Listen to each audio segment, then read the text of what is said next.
Welcome back friends, welcome to our study channel move on study. तो friends, आज मैं आप लोग के सामने जैक बोर्ड के द्वारा जो क्लास 10 का पेपर कंडक्ट करवाया गया था 2023 का फ्रेंड, तो वो मैं क्वेश्चन लेके आऊँ। सबसे पहले फ्रेंड्स आप लोग देख लीजिए, ऑब्जेक्टिव प्रश्न होंगे और ये ऑब्जेक्टिव प्रश्न आप लोग के लिए काफ़ी इंपॉर्टेंस होगा। जो भी एक क्लास 10 का स्टूडेंट है उनके लिए काफ़ी इंपॉर्टेंस होगा और मैं इसके साथ साथ कुछ मैं एक्स्ट्रा भी डिस्कस कर दूंगा जो आप लोग के लिए इस साल पेपर में बन सकता है। तो चलिए बिना टाइम वेस्ट किए मैं स्टार्ट करता हूँ। फ्रेंड्स, बैकग्राउंड में आवाज़ में आप लोग का बारिश का टिमटिमाता हुआ आवाज़ आएगा, जो कि हमारे घर पास बारिश हो रहा है। तो चलिए, कोई प्रॉब्लम नहीं, मेरा आवाज़ आप लोग सुनेंगे। किस दर्पण में वास्तविक फोकस होता है? तो मैं आप लोग को बताना चाहता हूँ फ्रेंड्स, अवतल दर्पण में जो होता है वह वास्तविक फोकस होता है। इसका राइट आंसर क्या होगा? अवतल। और वही बात करते, देखिए उत्तल का और समतल का, इसमें जो प्रतिबिंब आता है, देखिए उत्तल और समतल में ये जो होता है, इसलिए दोनों फ्रेंड्स आपका होता है आभासी होता है। ये आप लोग याद रखिएगा, ये दोनों में क्या होता है? आभासी। ये इस चीज़ को ध्यान रखिएगा। लेकिन वही बात करते हैं अवतल में, तो अवतल में आपका क्या होता है? वास्तविक होता है। लेकिन इन केस कहीं कहीं एक ऐसा भी केस होता है जहाँ पे आपका ये आभासी ले लेता है। लेकिन ऑप्शन के अकॉर्डिंग देखा तो राइट आंसर क्या होगा? ऑप्शन नंबर ए होगा। मोटर वाहन के सामने कौन सा दर्पण लगा होता है? तो फ्रेंड्स, मैं आप लोग को बताना चाहता हूँ, मोटर वाहन के सामने जो लगता है वो अवतल दर्पण होता है। कौन सा दर्पण होता है? इसे आप लोग देख लीजिए, अवतल दर्पण होता है। क्लियर है? चलिए आप बताते हैं आप लोग को इसका यूज कहाँ कहाँ करते हैं अवतल दर्पण का। फर्स्ट ऑल आप लोग याद कर लीजिए, सबसे करें किसी गाड़ी के हेडलाइट के रूप में या फिर अग्रदीप में, यह पहला आप लोग याद कीजिए, किसी गाड़ी के अग्रदीप में लगता है। उसके साथ साथ सोलर कुकर में भी इसका प्रयोग होता है। ठीक है? फिर चिकित्सक भी आप लोग यूज करते हैं, चिकित्सक के क्षेत्र में भी यूज करते हैं। फिर दाढ़ी बनाने में या फिर हजामत बनाने में आप लोग हजामत करने में अवतल दर्पण का प्रयोग किया जाता है। और इसके साथ साथ फ्रेंड्स बात करते हैं उत्तल दर्पण का। तो उत्तल दर्पण का जो हम लोग प्रयोग करते हैं वो आप लोग किसी वस्तु के पश्च दृश्य यानी साइड मिरर के रूप में यूज करते हैं। या फिर अगर क्वेश्चन आता है साइड मिरर के रूप में किसका दर्पण, कौन सा दर्पण का यूज करते हैं? उत्तल का। वही बात करते हैं समतल का। तो फ्रेंड्स, आप लोग घर में जो दर्पण का प्रयोग करते हैं वह समतल दर्पण होता है। क्लियर है? चलिए हम लोग देखते हैं क्या लिख रहा है नेक्स्ट क्वेश्चन। यदि एक लेंस की क्षमता -2D है यानी डायोप्टर है, तो इसकी फोकस दूरी क्या होगी? तो फ्रेंड्स, सबसे पहले आप लोग को जानना पड़ेगा लेंस की क्षमता क्या होता है। देखिए, the inverse of focal length यानी कि फोकस दूरी के व्युत्क्रम को ही हम लोग बोलते हैं लेंस की क्षमता। ऐसे हम लोग डिनोट करते हैं पी से। इसका फॉर्मूला था फ्रेंड्स, आप लोग जानिए 1/f होता है। क्लियर है? लेकिन वही बात करते हैं, अगर सेंटीमीटर में, ये मीटर में होता है, अगर सेंटीमीटर में रहता तो ऊपर में हमेशा 100 करते हैं, 100 फोकस इंटू सेंटीमीटर करते हैं। क्लियर है? आप लोग देखिए ऑप्शन में क्या दे रहा है? माइनस में दे रहा है आंसर। तो हम लोग को क्या करेंगे इसमें, आप लोग को सबसे पहले क्या करना है, देखिए फोकस दूरी निकालना। तो फ्रेंड्स, हम लोग क्या कर सकते हैं, इस फार्मूला का यूज करेंगे। देखिए मैं आप लोग को बिजली देता हूँ, एफ इजकल टू क्या करेंगे, 100/100 पी लिखेंगे, यानी कि पी लेंस की क्षमता। क्लियर है? अब देखिए, अगर आप लोग को समझना पड़ेगा लोकस, देखिए सबसे पहले अगर कनकेव रहता है तो हम लोग माइनस का सिंबल लिखते हैं, लेकिन अगर कॉन्वेक्स रहता है तो प्लस लिखते हैं। तो यहाँ पे फ्रेंड्स आप लोग ध्यान से अगर फोकस करते तो यहाँ माइनस लिख रहे हैं, यानी कि ये जो लेंस जो है वो अवतल लेंस है। ठीक है? तो चलिए मैं आप लोग को भी सॉल्व करता हूँ। देखिए 100 में कर दिया वहाँ पर, और पी का ऑलरेडी वैल्यू कितना दिया, देखिए -2D दिया है। कितना दिया? -2 दिया। और मैं भी जस्ट आप लोग को बताया था माइनस का अर्थ क्या होता है, ये माइनस का अर्थ होता है अवतल में। तो चलिए अवतल में हो गया। देखिए तो इससे मैं कैंसिल कर दिया, कितना आ गया? 50 आ गया। कितना गया? 50। और ये हमेशा सेंटीमीटर होगा। तो राइट आंसर क्या होगा? Option number 1, 50 centimetre. चलिए अब देखते हैं नेक्स्ट क्वेश्चन क्या है। निम्नलिखित में से किस माध्यम का अपवर्तनांक अधिक होता है? तो फ्रेंड्स, आप लोगों को सबसे पहले अपवर्तनांक जानना पड़ेगा किसका कितना होता है।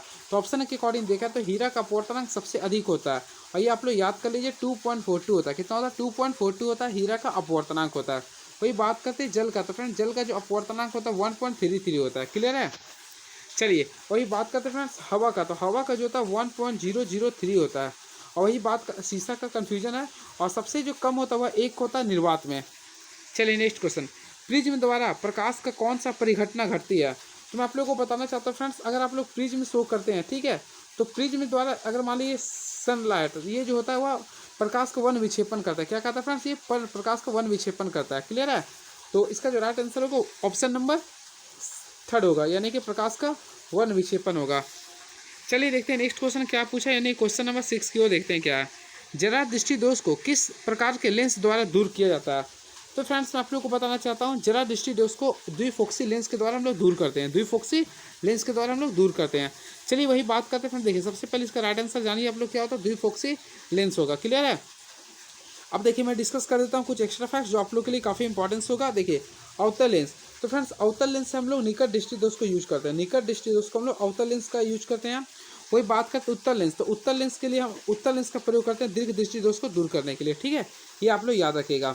और द्विफोक्सी लेंस के लिए जरा डिस्टेंस उसका यूज करते हैं। चलिए नेक्स्ट क्वेश्चन देखते हैं, खतरे का निशान किस रंग का बना होता है? तो फ्रेंड्स आप लोग ऑलरेडी देखे होंगे, खतरे का जो निशान होता है वह हमेशा रेड रंग का बना था। किसका बना था? रेड रंग का। क्लियर है? अब ये रेड रंग का इसलिए बनता है क्योंकि इसका प्रकीर्णन सबसे कम होता है, याद रखिएगा, क्योंकि लाल रंग का प्रकीर्णन सबसे कम होता है। क्लियर है? इसके साथ साथ याद रखिए इसका जो तरंगदैर्घ्य होता है वह सबसे अधिक होता है, इस वजह से ये होता है इसका रीजन। आई होप आपको समझ में आ रहा होगा। चलिए हम लोग देखते हैं नेक्स्ट क्वेश्चन क्या है, विभवांतर का एसआई मात्रक क्या होता है? तो मैं फ्रेंड्स आप लोगों को बताना चाहता हूँ विभवांतर का जो एसआई मात्रक होता है वह वोल्ट होता है। क्या होता है फ्रेंड्स? वोल्ट होता है। चलिए मैं आप कुछ आप लोग को बता, देखिए विभवांतर और वोल्ट, सॉरी विभवांतर और विभव दोनों का जो एसआई मात्रक होता है वह वोल्ट होता है। क्लियर है? अब बात करते हैं विभव क्या होता है। तो देखिए सबसे पहले फ्रेंड्स आगे ओम जाने किसका एसआई मात्रक होता है? प्रतिरोध का जो एसआई मात्रक होता है वह ओम होता है। ये भी आप लोग ध्यान में रखिएगा, प्रतिरोध का एसआई मात्रक क्या होता है? ओम होता है। वही बात करते हैं कूलॉम का, तो विद्युत आवेश, देखिए फ्रेंड्स अगर आप लोग देखे होंगे तो विद्युत आवेश का जो एसआई मात्रक होता है वह कूलॉम होता है। ठीक है? चलिए एक और इसमें ऑप्शन दिया है, तो देखिए एम्पियर, तो विद्युत धारा का जो एसआई मात्रक होता है वह एम्पियर होता है। ये आप लोग ध्यान में रखेंगे। नेक्स्ट क्वेश्चन, विद्युत परिपथ में धारा की माप के लिए किसका उपयोग किया जाता है? तो फ्रेंड्स विद्युत धारा में, विद्युत परिपथ में धारा की माप, देखिए यहाँ पे क्या लिखा है? धारा की माप। तो विद्युत परिपथ में धारा की माप के लिए आमीटर का प्रयोग करते हैं। किसका करते हैं फ्रेंड्स? आमीटर का प्रयोग करते हैं। ठीक है?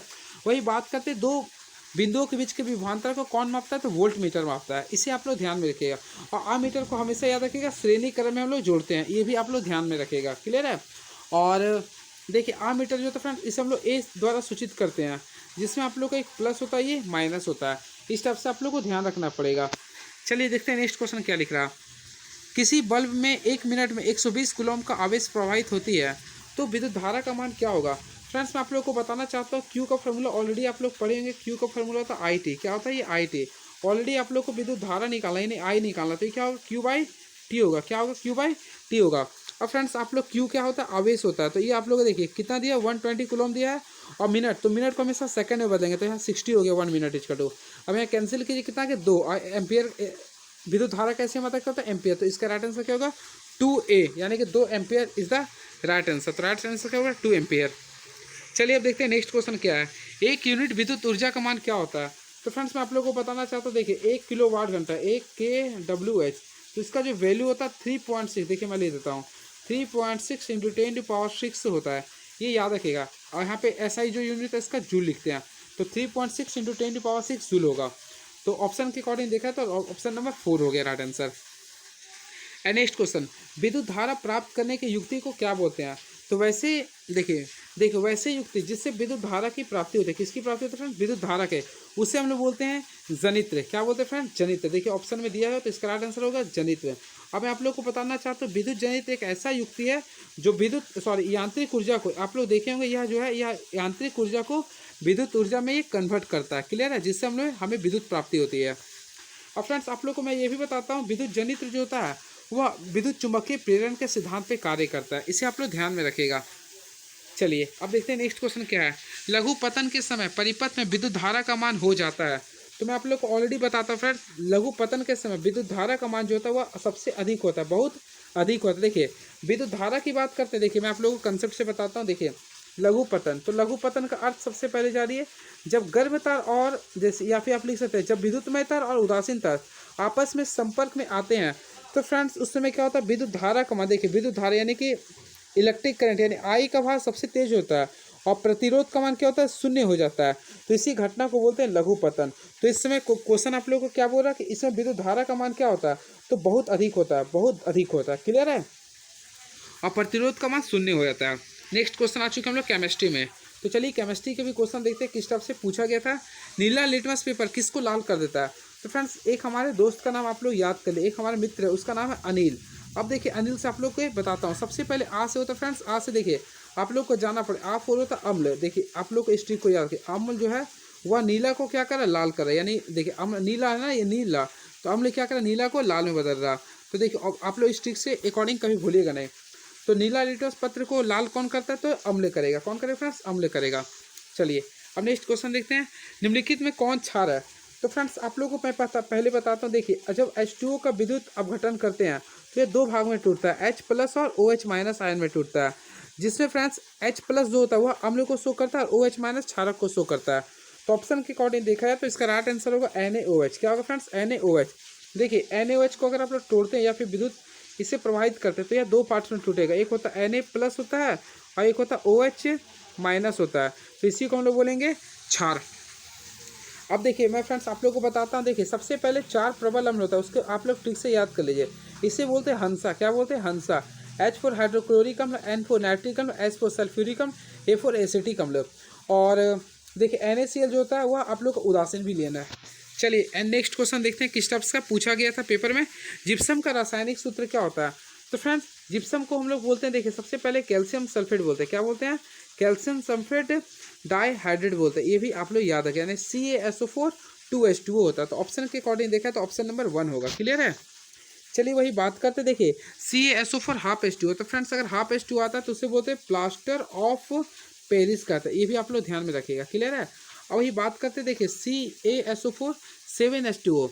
तो फ्रेंड्स इसे बोलते हैं कॉपर सल्फेट। इसे हम लोग बोलते हैं नीला थोथा भी कहते हैं। क्या बोलते हैं? नीला थोथा कहते हैं। चलिए अब देखते हैं नेक्स्ट क्वेश्चन क्या पूछ रहा। समीकरण CaCO3 यानी कि कैल्शियम कार्बोनेट। तो फ्रेंड्स ये रिएक्शन में आपको क्या देख रहा है, ध्यान से अगर आप लोग देखेंगे तो आप लोग को समझ में आ जाएगा। तो देखिए कैल्शियम कार्बोनेट को तोड़ रहा है ये CaO प्लस CO। तो आप लोग को इसमें मैं बताता हूँ, इसमें थोड़ा सा मिस्टेक है, CO2 होना चाहिए। तो ये देखिए वैसे रासायनिक अभिक्रिया जिसमें एकल अभिक्रमक टूटकर या विघटित होकर दो या दो से अधिक उत्पाद का निर्माण करते हैं तो उसे हम लोग बोलते हैं फ्रेंड्स वियोजन अभिक्रिया। क्या बोलते हैं? वियोजन अभिक्रिया। तो ऑप्शन के अकॉर्डिंग देखा है तो इसका राइट आंसर हो गया वियोजन अभिक्रिया। क्लियर है? सिंपल वे में समझिए। देखिए अगर मान लो कोई AB है ये, ठीक है, तो ये टूटकर आपका A प्लस B भाग में टूट जाएगा, इसे हम लोग बोलेंगे वियोजन अभिक्रिया। बात करते हैं, चलिए देखते हैं नेक्स्ट क्वेश्चन क्या लिख रहा। जल के विद्युत अपघटन में कैथोड पर कौन सी गैस मुक्त होती है? तो मैं आप लोग को बताना चाहता हूँ फ्रेंड्स, अगर जल का अगर विद्युत अपघटन करते हैं तो देखिए H2O को अगर आप लोग तोड़ते हैं तो ये हमेशा क्या होगा, देखिए H प्लस। देखिए ये जो होगा H2 होता है। क्या होता है? ये देखिए थोड़ा सा मिस्टेक नहीं, ये H2 टूटता है, ठीक है। तो H2 जो होता है वह कैथोड के रूप में लेता है। तो ऑप्शन नंबर क्या हो गया, देखा है तो ऑप्शन नंबर A हो जाएगा। तो जल के विद्युत अपघटन में कैथोड का में कौन सा गैस मुक्त होती है? तो याद रखिए हाइड्रोजन गैस मुक्त होती है। अब देखते हैं नेक्स्ट क्वेश्चन क्या पूछा। उपचयन अपचयन अभिक्रिया का दूसरा नाम क्या है? तो फ्रेंड्स मैं आप लोगों को बताना चाहता हूँ उपचयन अपचयन का जो दूसरा नाम उसे बोलते हैं रेडॉक्स अभिक्रिया। क्या बोलते हैं? रेडॉक्स अभिक्रिया। ये क्वेश्चन हमेशा पूछता है पेपर में, इसे आप लोग ध्यान में रखिएगा। अब बात करते हैं उपचयन अभिक्रिया। फ्रेंड्स उपचयन अभिक्रिया उसे कहते हैं जिसमें ऑक्सीजन का वैल्यू बढ़ता है और वही हाइड्रोजन का वैल्यू घटता है, और इसे हम लोग बोलते हैं ऑक्सीकारक। क्या बोलते हैं फ्रेंड्स? ऑक्सीकारक। और अपचयन उसे कहते हैं जिसमें ऑक्सीजन का वैल्यू क्या होता है, घटता है, और हाइड्रोजन का वैल्यू बढ़ता है, इसे बोलते हैं अवकरण। चलिए देखते हैं नेक्स्ट क्वेश्चन क्या लिख रहा है। निम्नलिखित में कौन सर्वोत्तम चालक है? तो मैं फ्रेंड्स आप लोगों को बताना चाहता हूँ, सबसे जो सर्वोत्तम जो चालक होता है वो Ag होता है, यानी silver is the best elasticity of conductor. तो ऑप्शन के अकॉर्डिंग देखे जाए तो सिल्वर तो नहीं है, तो सिल्वर के बाद जो होता है याद रखिएगा कॉपर होता है। तो कॉपर है ऑप्शन में, बिल्कुल है। तो राइट आंसर देखा जाए तो यहाँ पे राइट आंसर होगा ऑप्शन नंबर A हो गया, जो कि कॉपर होता है। चलिए हम लोग देखते हैं नेक्स्ट क्वेश्चन क्या पूछा। गंधक है।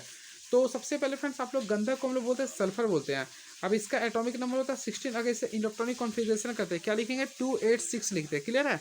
अगर मैं आप लोग को बताना चाहता हूँ, अगर लास्ट में वैलेंसी इलेक्ट्रॉन अगर देखिए याद रखिएगा, अगर 5 6 7 तक अगर आता है तो वो समझ जाइए वो जो होता है वो नन मेटल होता है। तो ऑप्शन के अकॉर्डिंग देखा जाए तो राइट आंसर क्या होगा, नन मेटल, जो कि उपधातु कहलाता है। क्लियर है? चलिए वेरी नेक्स्ट क्वेश्चन इज रहा। सीसा और टीन के मिश्र धातु को क्या कहते हैं? तो मैं आप लोग एक ट्रिक बताता हूँ, सोसाइटी याद कर लीजिए। देखिए सोसाइटी मैं क्लास 10 को स्टेप से पहले पढ़ाता था। देखिए आप लोग याद रखिए सोसाइटी। सबसे पहले देखिए इसमें दो चीज़ नाम आ रहा है। सो से हो गया फ्रेंड्स सोल्डर। क्या हो गया ये? सोल्डर। इसका राइट आंसर सोल्डर हो गया। सोसाइटी सा से हो गया सीसा, टी से हो गया टीन। तो इस टाइप से आप लोग याद करते हैं सोसाइटी से, ठीक है। तो सोल्डर और टीन के मिश्र धातु को हम लोग सिंपल वे में याद कीजिए, सोल्डर कहते हैं सीसा और टीन के मिश्र धातु को। नेक्स्ट क्वेश्चन, CnH2n+2 किसका रासायनिक सामान्य सूत्र है? तो फ्रेंड्स मैं आप लोग को यहाँ पे 3 बताता हूँ। सबसे पहले देखिए संतृप्त हाइड्रोकार्बन। तो संतृप्त हाइड्रोकार्बन का जो सूत्र उसे बोलते हैं अल्केन, जिसका सूत्र होता है CnH2n+2। ये होता है संतृप्त हाइड्रोकार्बन। क्लियर है? और वही तो ये फ्रेंड्स राइट आंसर किसका होगा, एल्केन का हो गया। तो ऑप्शन के अकॉर्डिंग देखा जाए तो राइट आंसर क्या होगा, ऑप्शन नंबर A होगा, एल्केन। क्लियर है? वही बात करते हैं एल्किन का। तो एल्किन का जो सूत्र होता है याद कर लीजिए CnH2n होता है, CnH2n होता है। वही बात करते हैं अल्काइन का। तो अल्काइन का होता है फ्रेंड्स CnH2n-2 होता है। तो राइट आंसर इसका ये हो गया। क्लियर है? तो ऑप्शन के अकॉर्डिंग देखा तो +1 2 एल्किन का सूत्र होता है। ये याद रखिएगा। एल्केन में याद रखिएगा कार्बन कार्बन का भी सिंगल बॉन्ड होता है, वही अल्कीन में बात करते हैं तो कार्बन का भी डबल बॉन्ड होगा, और अल्काइन में कार्बन कार्बन में ट्रिपल बॉन्ड होता है। इस टाइप से आप लोग याद रखिएगा। चलिए देखते हैं नेक्स्ट क्वेश्चन क्या है। एल्डिहाइड का प्रक्रियात्मक समूह है। तो मैं फ्रेंड्स आप लोग को बताना चाहता हूँ कुछ प्रक्रियात्मक समूह आप लोग को भी नोटेट कर देता हूँ। फर्स्ट ऑफ ऑल आप लोग देखते जाइए, इसका आगे राइट आंसर आप लोग जान जाइए क्या होता है। तो एल्डिहाइड का जो प्रक्रियात्मक समूह होता है बॉन्ड CHO होता है। क्या होता है? बॉन्ड CHO होता है।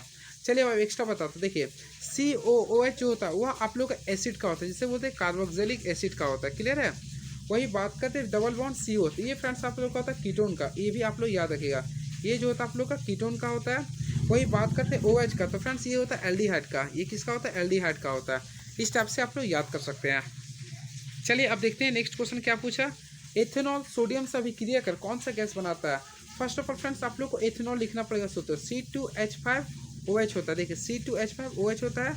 अब इसको आप लोग सोडियम से रिएक्शन करें, यानी कि सोडियम का सूत्र होता है Na होता है। क्लियर है?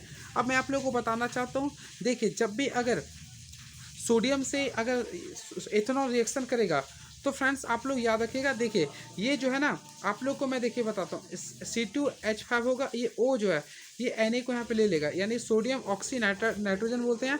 और फ्रेंड्स बाहर जो गैस छोड़ता है इसे बोलते हैं हाइड्रोजन गैस। क्या कौन सा गैस होता है? ये हाइड्रोजन गैस। तो फ्रेंड्स आप लोग को क्वेश्चन यहाँ बोला कौन सा गैस बनाता है, तो राइट आंसर क्या होगा? Hydrogen gas. क्या होगा? ये हाइड्रोजन गैस। तो ये राइट आंसर हो गया। क्लियर है? इसे आप लोग ध्यान में रखिएगा। एंड वेरी नेक्स्ट क्वेश्चन, आधुनिक आवर्त सारणी में आवर्तों की कितनी संख्या है? तो देखिए मैं सबसे पहले बताता हूँ आधुनिक आवर्त सारणी। आधुनिक आवर्त सारणी सबसे पहले याद रखें फ्रेंड्स, मोस्ले और बोर के द्वारा दिया गया था। ये आप लोग सबसे पहले याद रखें, आधुनिक आवर्त सारणी मोस्ले और बोर के द्वारा दिया गया था। उनके अनुसार एक आवर्त यानी पीरियोडिक टेबल में कुल 7 आवर्त थे। कितना आवर्त थे फ्रेंड्स? 7 आवर्त थे और 18 वर्ग थे। तो ये तो आप लोगों को क्वेश्चन क्या पूछ रहा है? आवर्त के बारे में। तो फ्रेंड्स का राइट आंसर क्या होगा? 7 होगा। क्लियर है? वही बात करते हैं वर्ग का, तो वर्ग जो होता है फ्रेंड्स इसमें कुल संख्या होता है 18 होता है। अब वर्ग को देखिए इस टाइप से हम लोग सूचित करते हैं, यानी कि ऊर्ध्वाधर, सॉरी ये हो गया क्षैतिज, ये होता है क्षैतिज जो होता हुआ उसे बोलते हैं आवर्त। और जो ये होता है यानी ये क्या बोलते हैं आप लोग इंग्लिश में लिखे, मैं कॉलम बोलता हूँ इंग्लिश में, ऐसे रो बोलता हूँ। तो रो को मैं बोलता हूँ आप लोग याद रखिए आवर्त, और जो कॉलम होता है उसे बोलते हैं वर्ग। क्लियर? इस स्टेप से मैं याद किया हूँ, या फिर ग्रुप। चलिए नेक्स्ट क्वेश्चन देखता हूँ क्या है। तो चलिए आ चुके हैं बायो का क्वेश्चन, बायोलॉजी का। स्वयं पोषी पोषण के लिए आवश्यक है। तो फ्रेंड्स स्वयं पोषी पोषण के लिए आवश्यक जो है आप लोग को बताता हूँ। फर्स्ट ऑफ ऑल जो इंपॉर्टेंट होगा CO2 होते हैं, जो कि पेड़ पौधे वायुमंडल से प्राप्त करते हैं। उसके बाद होता है H2O जो होता है वह जमीन से प्राप्त करते हैं, यानी कि फ्रेंड्स ज़मीन से प्राप्त करते हैं। ठीक है? या फिर हाँ ठीक है। और वही बात करते हैं क्लोरोफिल, तो क्लोरोफिल आप लोग देखते हैं। और एक होता है सूर्य का प्रकाश यानी UV। तो ये रहा राइट आंसर। तो ऑप्शन के अकॉर्डिंग तो राइट हो गया, इनमें से सभी हो गया। जठर ग्रंथियाँ पाई जाती है। तो फ्रेंड्स मैं आप लोग को बताना चाहता हूँ, जठर ग्रंथियाँ जो हमारे शरीर के यकृत में पाई जाती है, यकृत में नहीं अष्टोमा, जठर ग्रंथि जो हमारे शरीर के अमाशय में पाई जाती है। मिस्टेक था ये, अमाशय में। फ्रेंड्स आप लोग याद रखिए जठर ग्रंथि हमारे बॉडी में अमाशय में पाया जाता है, जिसे हम लोग इंग्लिश में बोलते हैं स्टोमच में पाया जाता है। क्लियर है? और फ्रेंड्स यहाँ पे क्या होता है सबसे पहले याद रखिएगा, यहाँ पे भोजन में जितने उपस्थित जीवाणु होते हैं वहाँ पे इससे मार दिया जाता है। क्लियर है? और ये भोजन को क्षारीय से अम्लीय बना देता है। चलिए नेक्स्ट क्वेश्चन देखते हैं क्या है। पित्तरस का स्राव कहाँ होता है? देखिए एक होता है पित्तरस, सबसे पहले देखिए पित्तरस का स्राव होता है। तो पित्तरस का देखिए दो चीज़ मैं आप लोगों को बताता हूँ, ध्यान रखिए। इसका जो स्राव होता है वह लीवर में होता है, जिसे हम लोग हिंदी में बोलते हैं यकृत। क्लियर है? और ये जो जमा होता है या फिर इसका जो जमा होता है ये आप लोग याद रखिएगा, ये होता है आप लोग के बीच याद रखें, ये जो होता है पित्ताशय में होता है। कहाँ पे? ये पित्ताशय में होता है। ये दोनों यानी गॉल ब्लेडर में होता है। ये आप लोग याद रखिएगा। क्लियर है? चलिए देखते हैं नेक्स्ट क्वेश्चन क्या लिख रहा है। सबसे छोटी अंतःस्रावी ग्रंथि कौन सी है? तो फ्रेंड्स क्वेश्चन क्या बोला? सबसे छोटी अंतःस्रावी ग्रंथि। तो सबसे छोटी अंतःस्रावी जो ग्रंथि हो तो ऑप्शन के अकॉर्डिंग देखा जाता है तो पिट्यूटरी ग्रंथि होगा। क्या हो गया? पिट्यूटरी ग्रंथि सबसे छोटी अंतःस्रावी ग्रंथि होता है। इसे आप लोग याद रखिएगा। क्लियर है? और चलिए देखते हैं और इसमें क्या है। देखिए चलिए नेक्स्ट क्वेश्चन, घेंगा रोग पनपता है। तो आप लोगों को मैं बताना चाहता हूँ फ्रेंड, घेंगा रोग जो होता है वो आयोडीन की कमी से होता है। तो अगर देखा है तो आयोडीन है, बिल्कुल है। तो आयोडीन की कमी से आप लोग का घेंगा रोग होता है। तो ये आप लोग ध्यान में रखिएगा, घेंगा रोग जो होता है वो आयोडीन की कमी से होता है। क्लियर है? चलिए नेक्स्ट क्वेश्चन देखते हैं, पराग कोष में क्या पाए जाते हैं? तो फ्रेंड्स अगर आप लोग फोकस किए होंगे तो ये क्वेश्चन BPSC में भी पूछा था। तो पराग कोष में क्या पाए थे? तो पराग कोष में जो है वो परागकण पाए थे। क्या पाए थे फ्रेंड्स? परागकण पाए थे। ये क्वेश्चन BPSC का क्वेश्चन था, यानी कि आप लोग देख सकते हैं कॉपी पेस्ट किया था क्वेश्चन में। तो पराग कोष में क्या पाए थे? तो परागकण पाए थे। ये आप लोग ध्यान देख लिए। एंड नेक्स्ट क्वेश्चन, मानव में निषेचन की क्रिया कहाँ होती है? तो फ्रेंड्स मैं आप लोगों को बताना चाहता हूँ, मानव में निषेचन की क्रिया जो होती है, देखिए ये आप लोग का जो होता है, ये आप लोग का फाइलोपियन ट्यूब होता है, इसी में होता है, यानी कि इसे बोलते हैं फाइलोपियन ट्यूब। क्या बोलते हैं फ्रेंड्स? फाइलोपियन ट्यूब बोलते हैं। क्लियर है? और हिंदी में इसे डिम्ब वाहिनी भी बोलते हैं। किसी देखिए किसी जीव का जीनी संरचना कहलाती है। तो फ्रेंड्स मैं आप लोग बताता हूँ, किसी जीव का जीनी संरचना को जीनोटाइप्स कहते हैं। क्या बोलते हैं? जीनोटाइप बोलते हैं। ये आप लोग ध्यान में रखिएगा, किसी जीव के जीनी संरचना को क्या बोलते हैं? जीनोटाइप कहते हैं। अब आ चुके नेक्स्ट क्वेश्चन, एक स्त्री में कौन सा लिंग गुणसूत्र मिलते हैं? तो फ्रेंड्स सबसे पहले आप लोग जानिए, मानव के शरीर में कुल जो लिंग गुणसूत्र होता है, अगर जोड़ा में बोलते हैं तो देखिए 22 जोड़ा जो होता है वह सेम होता है, जो कि 22 जोड़ा XX होता है। लेकिन 23वां जोड़े अगर देखा है तो मेल में जो होता है वह XY होता है। देखिए ये मेल में जो होता है वह XY होता है। क्लियर है? वही बात करते हैं फीमेल में, तो फीमेल में जो 23वां जोड़ा होता है वह XX होता है। क्या होता है? ये XX होता है। तो क्वेश्चन में आप लोग देखिए क्या पूछ रहा कि कौन सा स्त्री में, तो स्त्री में क्या होता है? XX होता है। क्या होता है फ्रेंड्स? XX होता है। तो ऑप्शन के अकॉर्डिंग देखा तो option number A is the right answer.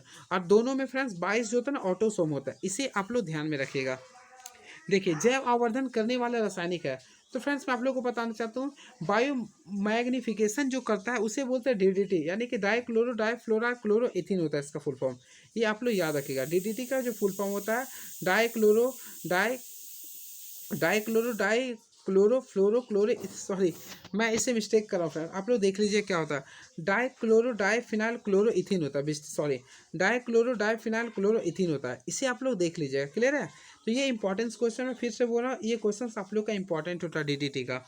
चलिए नेक्स्ट क्वेश्चन देखते हैं क्या है। बाघ उपभोक्ता है। तो ऑप्शन के अकॉर्डिंग देखा है तो आप सबसे पहले याद रखिए, बाघ जो होता है प्रथम, तो प्रथम पोषीय स्तर उसे कहते हैं फ्रेंड जो उत्पादक होता है, और प्रथम वाला जो उपभोक्ता उसे बोलते हैं द्वितीय। तो ऑप्शन के अकॉर्डिंग देखा तो बाघ ऑप्शन के अकॉर्डिंग तृतीय हो जाएगा। क्या होगा? तृतीय पोषीय स्तर होगा। क्लियर है? चलिए पोषीय स्तर क्या कहते हैं? किसी खाद्य श्रृंखला के विभिन्न चरणों या स्तरों को हम लोग बोलते हैं पोषीय स्तर। चिपको आंदोलन कब प्रारंभ हुआ था? तो फ्रेंड्स आप लोग याद रखिए, चिपको आंदोलन सन 1970 में प्रारंभ हुआ था। ये ऑप्शन मेरे अकॉर्डिंग गलत है, तो 1970 में प्रारंभ हुआ था, उत्तराखंड के रेनीगाड़ गांव में हुआ था। चलिए नेक्स्ट क्वेश्चन, पवन चक्की से उपयोगी प्राप्त करने के लिए पवन का न्यूनतम वेग क्या होना चाहिए? तो पवन चक्की से ऊर्जा प्राप्त करने के लिए पवन का जो न्यूनतम वेग होना चाहिए वह 15 किलोमीटर पर आवर होना चाहिए। ये आप लोग ध्यान में रखिएगा। क्लियर है? 15 किलोमीटर पर आवर। अब पवनों का देश बोलते हैं डेनमार्क को। अब ये रहा लास्ट क्वेश्चन, देखिए जल विद्युत संयंत्र किस ऊर्जा में जल विद्युत संयंत्र किस ऊर्जा को विद्युत ऊर्जा में रूपांतरित करता है? तो मैं बताना चाहता हूँ, जल विद्युत संयंत्र स्थितिज ऊर्जा को विद्युत ऊर्जा में रूपांतरित करता है। तो राइट आंसर क्या होगा? स्थितिज ऊर्जा। तो फ्रेंड्स ये क्वेश्चन था। अब देखिए मैं आप लोग को यहाँ पर देखिए, ये ऑब्जेक्टिव देखिए, यानी कि जो सब्जेक्टिव पेपर था वो किस टाइप का क्वेश्चन पूछा गया, आप लोग अगर क्लास 10th का है तो जरूर देख लीजिए। प्रकाश का पवर्तन किसे कहते हैं? केवल मैं क्वेश्चन डिस्कस कर रहा हूँ, मैं नेक्स्ट वीडियो में आऊँगा तो ये भी मैं पूरा डिस्कस कर दूंगा। प्रकाश का पवर्तन किसे कहते हैं? निकट दृष्टि दोष क्या है, इसे कैसे दूर किया जा सकता है? रासायनिक समीकरणों को संतुलित करना क्यों आवश्यक होता है? आधुनिक आवर्त सारणी को लिखें। DNA प्रतिकृति का प्रजनन में क्या महत्व है? फिर इसके साथ साथ लिख रहा है पारितंत्र में अपमार्जकों की क्या भूमिका है? भूमिगत जल के किन्हीं दो लाभों का उल्लेख करें। अवतल दर्पण और उत्तल दर्पण में अंतर लिखिए। फिर इसके साथ साथ आप लोगों को लिखा सूर्योदय और सूर्यास्त के समय सूर्य रक्ताप क्यों प्रतीत होता है? ये देखिए संतुलित करने के लिए दिया था। अम्ल वर्षा क्या है? तो फ्रेंड्स यहाँ पे पूछ रहा अम्ल वर्षा क्या है? आश्रित जल विद्युत का चालक क्यों नहीं होता जबकि वर्षा जल होता है? इसके साथ साथ क्वेश्चन ये भी लिख रहा, देखिए यहाँ पे बोल रहा है एथेन से व्युत्पन्न एक एल्डिहाइड, प्रोपेन से व्युत्पन्न एक कीटोन, एथेन से व्युत्पन्न एक कार्बोक्सिलिक अम्ल। फिर देखिए आप लोग को यहाँ पे जब एड्रिनल रुधिर में स्रावित होती है तब हमारे शरीर में क्या अनुक्रिया होती है? इसके बाद फिर लिख रहा ऊर्जा के आदर्श स्रोत के गुण लिखना था, 500 क्रम संयोजन लिखना था। फ्रेंड्स देख लीजिए इसे प्रूव करना था, 5 मार्क्स का क्वेश्चन था ये। फिर देखिए विद्युत चुंबकीय प्रेरण के बारे में भी लिखने के लिए आया था, 5 मार्क्स का क्वेश्चन था ये। और धातु और अधातु में 3 भौतिक और 2 रासायनिक गुण के बारे में लिखना था, जो कि 5 मार्क्स का क्वेश्चन था ये। फिर फ्रेंड्स अमीबा में भोजन का सचित्र वर्णन करें, ये रहा था क्वेश्चन, आप लोग देख सकते हैं। तो और एक लास्ट है आनुवांशिकता क्या है? आनुवांशिकता में DNA की भूमिका लिखना है। ये रहा था फ्रेंड्स पूरा JCERT के द्वारा जो क्वेश्चन कंडक्ट करवाया गया था, यानी कि इस साल 2024 में वो क्वेश्चन था, मैं आप लोग के बीच लेके आया फ्रेंड्स। और अगर आप लोग को और भी वीडियो चाहिए होगा क्लास 10 के रिगार्डिंग किसी भी सब्जेक्ट का, तो फ्रेंड्स प्लीज़ कमेंट बॉक्स में लिखिएगा। चलिए थैंक यू सो मच।